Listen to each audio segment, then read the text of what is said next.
शांति। अव्यक्त महावाक्यों का सार ज्ञान मोती। बाप दादा ने कहा, जो सबको रिगार्ड देते हैं, रिगार्ड मतलब सम्मान, वही विशेष आत्मा वर्तमान समय भी और भविष्य जन्म जन्मांतर भी अन्य आत्माओं द्वारा रिगार्ड लेने के पात्र बनते हैं। तो हर एक ब्राह्मण यह चेक करें कि रिगार्ड देने में हमारा रिकॉर्ड अब तक कैसा रहा। फिर बाबा विस्तार से बता रहे हैं कि रिगार्ड किस किस बात में रखना है। सबसे पहले है बाप का रिगार्ड, दूसरा बाप द्वारा मिली हुई नॉलेज का रिगार्ड, तीसरा समय का रिगार्ड और चौथा जो भी आत्माएं आपके संपर्क में आए, चाहे ब्राह्मण परिवार या अन्य आत्माएं, तो उन सभी के प्रति रिगार्ड की भावना रखनी चाहिए। अब और भी स्पष्ट रूप से समझिए कि बाप का रिगार्ड रखना अर्थात क्या बाप जो है, जैसा है वैसे स्वरूप से यथार्थ पहचान के साथ बाप से सर्व संबंधों को निभाना। शिक्षक के संबंध का रिगार्ड है सदा पढ़ाई में रेगुलर और पंचुअल रहना। फिर सतगुरु का रिगार्ड रखना अर्थात सतगुरु की जो आज्ञा मिली है, और आज्ञा भी कौन सी, देह सहित देह के सर्व संबंध भूलकर सतगुरु के समान ही निरकारी स्थिति में स्थित रहना।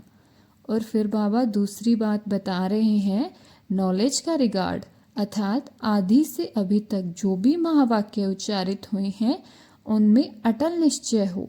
क्या होगा, कैसे होगा, इस प्रकार की क्वेश्चन उठाना भी नॉलेज का डिसरिगार्ड है। तीसरी बात समय का रिगार्ड रखना। इस अलौकिक श्रेष्ठ ब्राह्मण जीवन में आप द्वारा जो भी टाइटल मिले हैं वैसे ही अपने को अनुभव करना अर्थात उसी स्थिति में स्थित रहना। जैसे मान लो यह सम्मान मिला है कि मैं मास्टर सर्वशक्तिमान हूँ, तो कभी यह कहना नहीं चाहिए कि मैं कमज़ोर हूँ, यह कार्य करने की मुझ में हिम्मत नहीं है। ऐसे समय से दिल शिकस्त होना, यह भी समय का डिसरिगार्ड है। और चौथी बात है संबंध, संपर्क वाली आत्मा का रिगार्ड रखना। बाबा ने कहा, तुम ब्राह्मण बच्चों के अंदर हर आत्मा के प्रति श्रेष्ठ भावना अर्थात ऊंचा उठाने की व आगे बढ़ाने की भावना हो। किसी भी आत्मा के अवगुण को नहीं देखना, सिर्फ गुणों और विशेषताओं को ही देखना है। यह भी हर आत्मा का रिगार्ड रखना है। ओम शांति। आज का व्यक्त इशारा, सत्यता और सभ्यता रूपी कल्चर को अपनाओ। कोई समझते हैं शायद क्रोध कोई विकार नहीं है, यह शस्त्र है, लेकिन क्रोध ज्ञानी तो आत्मा के लिए महाशत्रु है, क्योंकि क्रोध अनेक आत्माओं के संबंध संपर्क में आने से प्रसिद्ध हो जाता है और क्रोध को देख कर के बाप के नाम की बहुत गलानी होती है।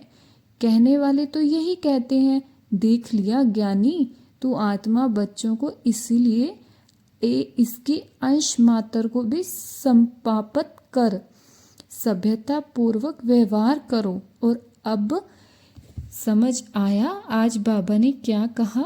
बाबा ने कहा, जो आत्माएं दूसरों को सम्मान देती हैं वो ही आत्माएं वर्तमान में और भविष्यों के जन्मों में सम्मान प्राप्त करती हैं। तो सभी ब्राह्मण आत्माएं चेक करो कि आपके संपर्क में जो भी आत्माएं आ रही हैं आप उसको कितना सम्मान दे रहे हो। दूसरी बात बाबा से कही है, बाबा से आपको जो भी टाइटल मिले हैं उसी स्थिति को ही आप फील करो।